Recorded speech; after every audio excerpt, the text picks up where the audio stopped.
ถิ่นบ้านนาตำบลนาตาลให้จัดลงทานในรถด้วยทานในรถเพิ่มด้วยใส่โต๊ะขยันนะเอาเนื้อจัดเจ๊ในรถด้วยไว้งานเจ๊ในรถนี่คือความงานบุญกฐิน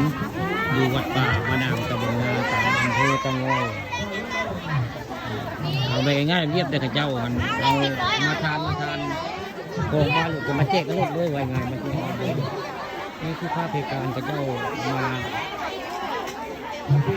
จัดลงทานดูงานบุญกฐินวัดหลวงพ่อเพลงเหมือนวัดหลวงพ่อเพลงนะวัดป่าบ้านนามตำบลนาตาลอำเภอตะงอยคนกันลายเติบได้หมด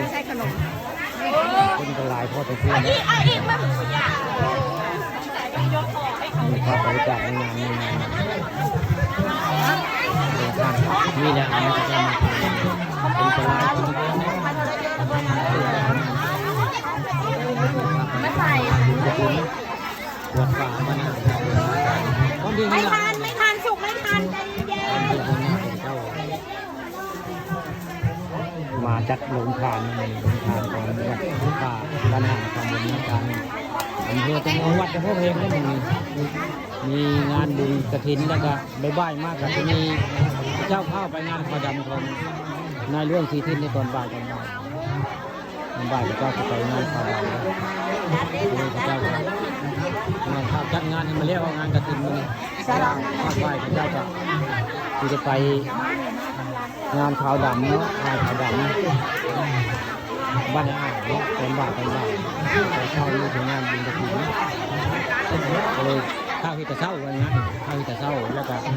ลงทานพระเจ้าเขามาจะเศร้าได้ไหมนี่ภาพบรรยากาศพระเจ้ามาของทานอย่างวัดป่าวัดนางกำลังการวัดหลวงพ่อเพลง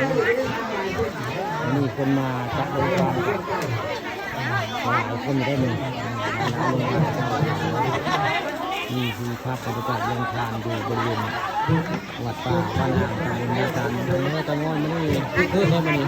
คนมาหลายมาจัดลงทานดูวัดป่าเลย